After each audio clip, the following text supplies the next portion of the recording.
Okay, good morning. To be continued yung conversion natin sa 175cc na TMX 125 Alpha mga bro. Ito, pinapaluwang ko na itong crankshell, pasukan ng sleeve. So, susukatin muna natin yung outer diameter ng kwan. Cylinder block 60, 68.4, 68.5. So, dapat ito gawin natin 69. Yan. 155 nilagay yung kaya pala yung clutch niya, Brad. 69. Kulang pa. Hindi pa pasok. Konting-konti na lang mga bro. Dapat 69. Nakausog na mabuti.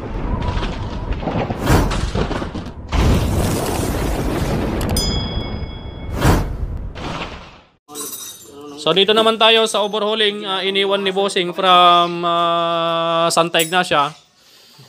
Ito, nilagyan daw po ito ng grinding compound.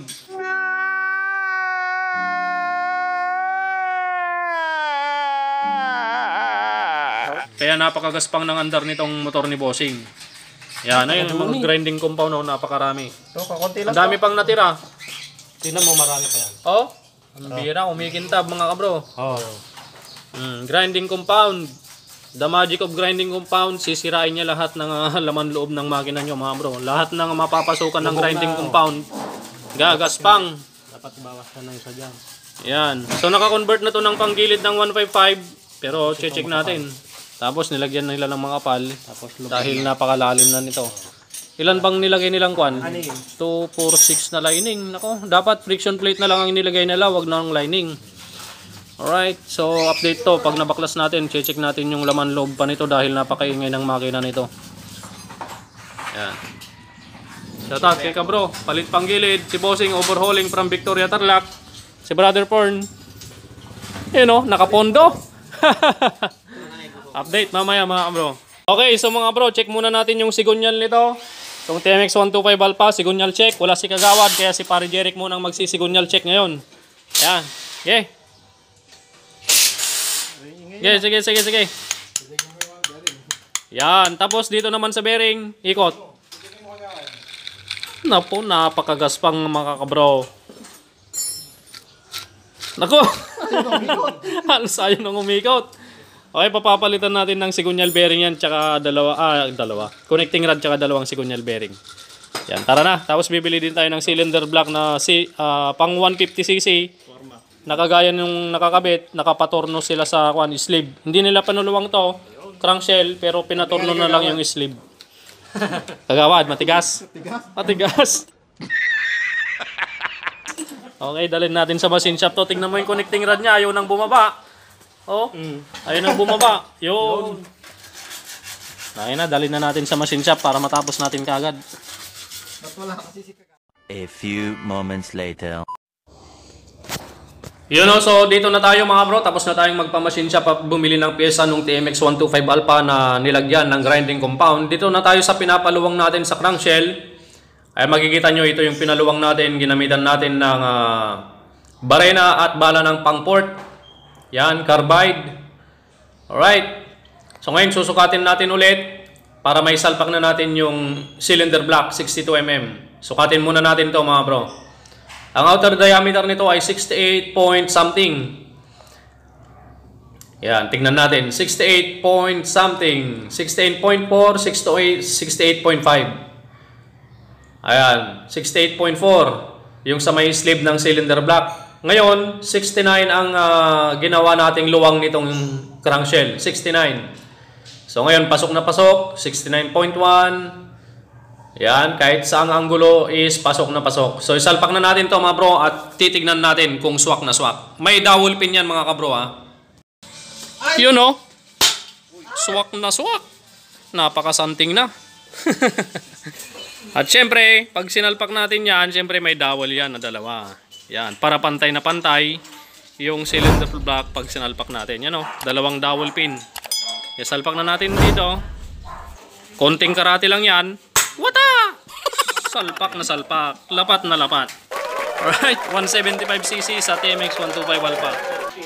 Yan, 175cc TMX 125 Alpha conversion. Ayos mga idol. Okay, linisin na natin to. Tapos buuin na rin natin tong conversion natin sa 175cc.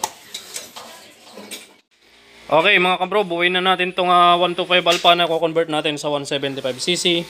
At maalala nyo yung last na upload natin, nakita natin dito yung kanyang counter shaft is napudpod. Yan.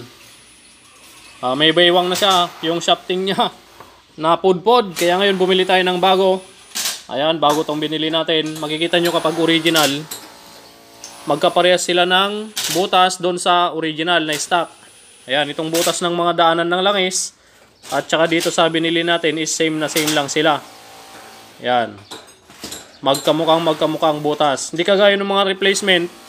Hindi mo makikita dito sa butas na to na medyo maluwang pa dito sa ibabaw. Tapos pasikip sa loob. Yan, ganyan ang mga original na mga bro. Counter shaft. Yung mga butas ng counter shaft. Okay, assemble na natin to. Salpak natin yung sigunyal 175cc. Yan, update ko kayo mamaya. At update din sa mga overhaul mga bro. Dalawa. May naghihintay pa doon mga bro. Yan, bale banat. Okay, so na-assemble na po natin yung transmission nito. MX125 Alpha tsaka yung sigunyal na CG175.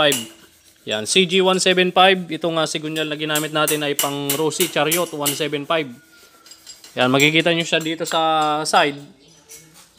Yan, may tatak siya na CG175. Yan. Napakakapal mga bro at mataas yung kanyang stroke. Yan. Mataas ang kanyang stroke. Parang sa TMX 155. Okay? Wag lang kayong ma-stroke mga bro dahil mainit ng panahon ngayon. Ingat-ingat. Wag kayong masyadong nagbababad sa init. Okay? Para hindi po mag-init ang inyong mga ulo. Yan. Okay? At palaging uminom ng malamig na tubig para hindi kayo ma-dehydrate. Okay, Brother Pern, ayos?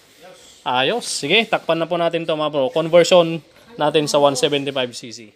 Okay, dahil conversion to sa 175cc, syempre, isasama na rin natin sa conversion natin yung pampa-smooth ng cambio. Yan. Tinanggal na natin yung gear shifting cam. Ito na, inipit ko ng vice grip dahil tatanggalin natin yung patulis na yan. Yan. Gagawin natin smooth ulit yung cambio nito.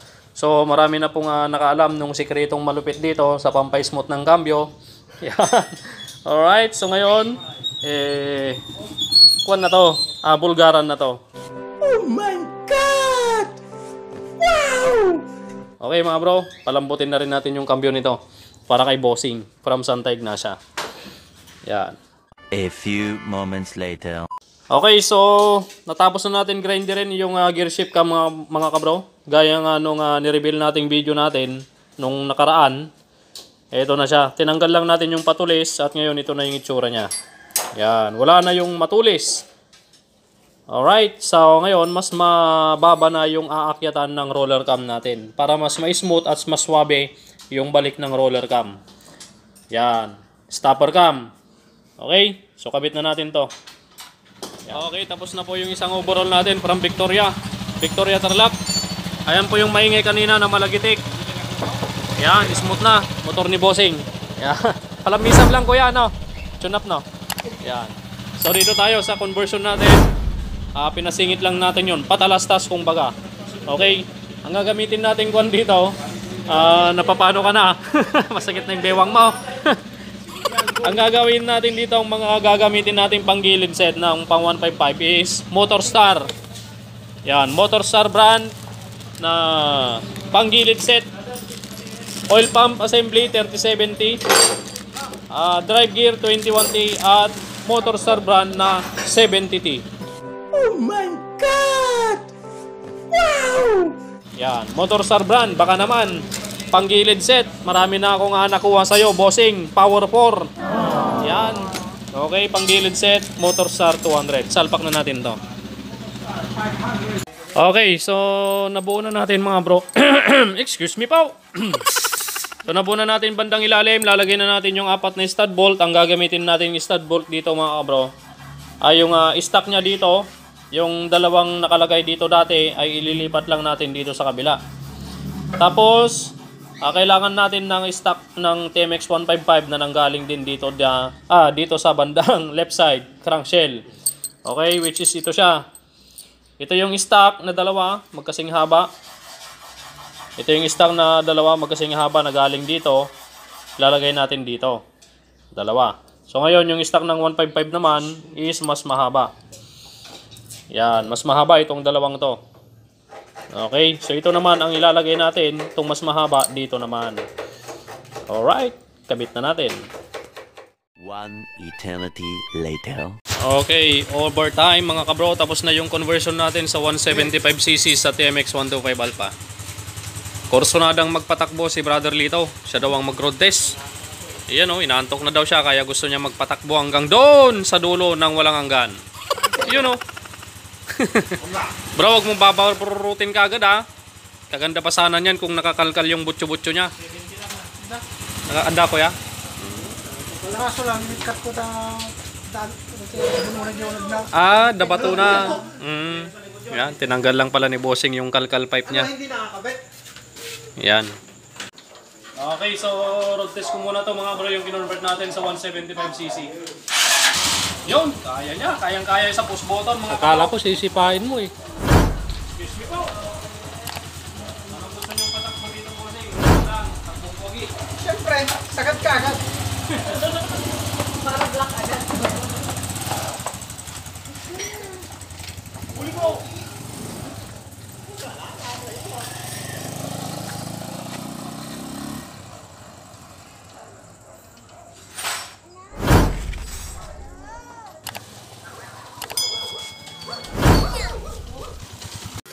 Ayos! Napaka-smooth! Parang mas smooth pa sa brand new to mga bro, pero ito hindi smooth. Tignan nyo, oh. Pumapalagpag. Okay, so okay na tong motor ni Bossing. Pagtantay ko sa tatlo. Boss, sino mo drive? Pamangkin. Ay, pamangkin ko ninyo. Okay, okay na po mga boss.